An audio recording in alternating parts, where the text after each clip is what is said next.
bad news, bad news. I thought we have Groundhog Day available for everybody and we can make the same mistake over and over and over again, but that's not the case. The Dalai Lama claims, well, time's against us.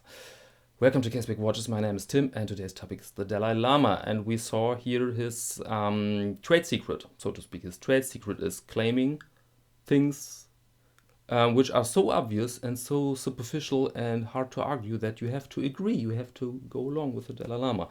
And that's for a certain audience, this is very attractive, very attractive. The Dalai Lama visited my hometown several times and he filled a stadium and he was on stage claiming his blurry and superficial claims, and the front row was loaded with women between 30 and 60, I guess, and they were. And the Dalai Lama was very pleased and his Rolex president sparkled in the sun. By the way, not a president, but hey, focus, man, focus. Rolex Datejust, my Rolex Datejust on a mesh, as you can see. Why on the mesh? What happened to the original Jubilee? We'll tell you at the end of this video. It's interesting. And yeah, I've made some notes because the Dalai Lama isn't so easy to analyze, but I think this will help. Question here, is it appropriate for a monk? He is a monk. Is it appropriate for a monk wearing a Rolex day date on stage in front of an audience and telling about decency? And before I answer this question, let's take a closer look to his collection. He wears, he owns a Patek Philippe pocket watch. It was a gift given to him by Franklin Delano Roosevelt in the 30s. In the 30s, he was 7 years old.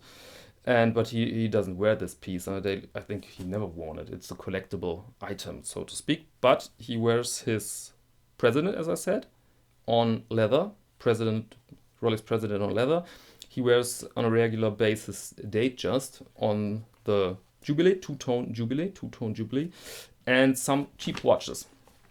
And in total, you have a solar system, so to speak, with the Patek. And little planets, those are the crowns, the Rolex ones, and then cheaper watches you can imagine as the moons. And the whole solar system of the Dalai Lama's watch collection is worth, don't have a clue.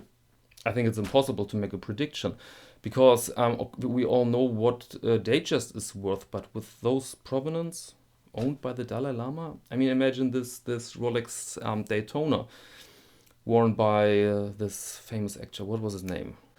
Paul Newman. Huge success in an auction. And this I found on Hodinke's website.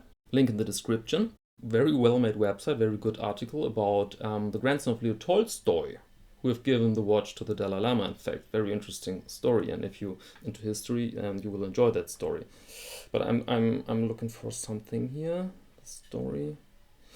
Oh, this is beautiful. Wow, what a chunk of gold. Very beautiful. Reference number 658. And here's some watch porn. Woo! Wow. And here's our guy showing off his piece.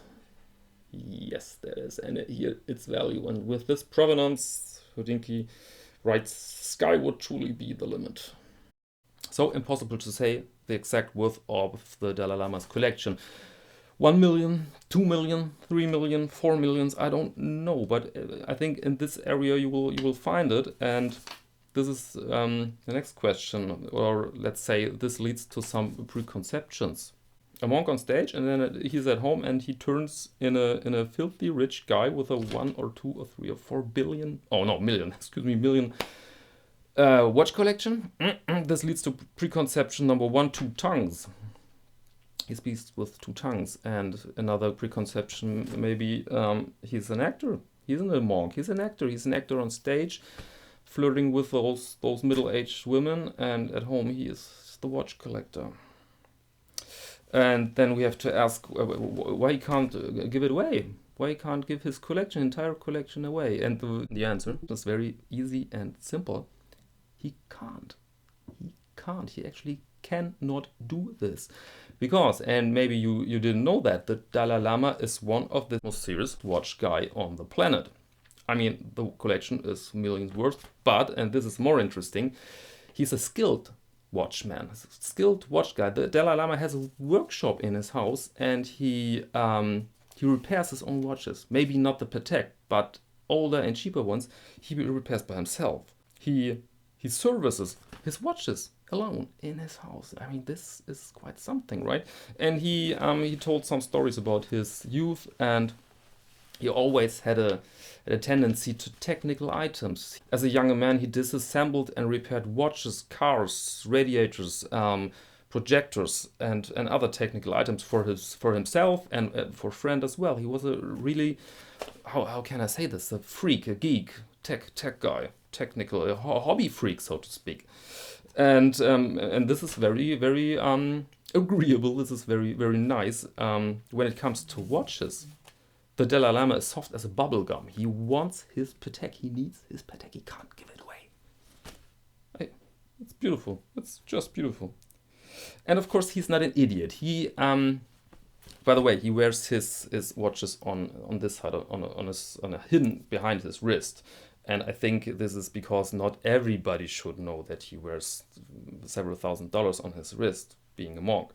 But of course he knows in our times with modern media and smartphones and everything, it's easy to spot those watches. And so the Dalai Lama knows that we know that he is wearing that watch, that he's a weak person. He's a normal guy. Funny thing, he is a normal guy. His name is Tenzin Gyatso. I'm not sure about the pronunciation, very sorry, but I think it's Tenzin Gyatso. Born 1935 in the village Takza. Maybe that's the correct pronunciation. His parents were peasants, so back then in Tibet, very poor but normal life. And then 1937, some monks had a vision, and they saw in Tenzin the reincarnation of the dead 13th Dalai Lama. That guy passed away a few years before that. I'm not religious, I must say. I'm far away from religion, and if I hear monks and visions and 2 years old, then bullshit alarm goes off.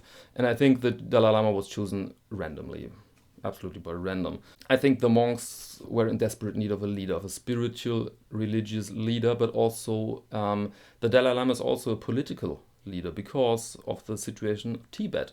Tibet is a very small country, neighbor of big China, and China always threatened Tibet. And if a country is under threat, then you need a leader to put up resistance, I guess. Okay, let's try to find Tibet on the map here, and you can't see it. You can't see China and Bhutan and those other states, but you can't see Tibet. Here it has disappeared into China. And this status is very arguable in the diplomatic scenery. And for us, it shows clearly the problem. If you were from Tibet, then you couldn't find your home on the map. So you need somebody to tell the world that you are still here, you are and your people. You need somebody with some bling, some attention, and maybe a monk with a Rolex president is just fine for the job. And so the Dalai Lama grew up as a political and a religious leader, but his name is Tenzin Gyatso, born in Takza, chosen by accident, maybe, is my guess. And he tells us this through his modesty. If you see him on stage, you cannot hear those strong terms like redemption and fire and sins and sinners and saints. You cannot hear this. You can hear only decent terms, and this is in a way charming. I think this is charming, his modesty and his words. He knows probably exactly that he's living in a glass house. Yeah, and I think this is a nice way to see it. If the Tenzin Gyatso wasn't the Dalai Lama, he could easily be the owner of a small repair shop for watches or cars or whatever you like, televisions or maybe iPhones. He could live in New York being the nice owner of a repair shop. Why not?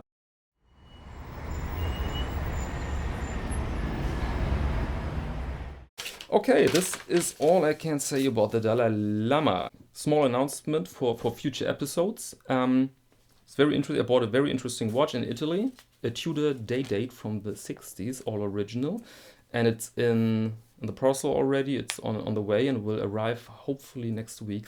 And important and interesting as well, my bracelet. I've made a video about my totally stretched out Jubilee bracelet. It's one of my first videos. Very poor quality when it comes to video editing and filming, and I'm not so proud of it. But now I have a better camera, and the company in Norway fixed the stretch. Now, they needed 2 months, but they did the job well. I saw images at least, and it's in the mail as well, so it will arrive next week as well, and then we can check the results of the stretch repair in detail with high resolution images, and you can decide for your own if it's worth the money. And if you have an old Jubilee bracelet at home or you want to buy something, then this could be an option for you. But we will see this in one of the next episodes. So that's all, and now let me say thank you for your attention, and maybe hopefully until next time.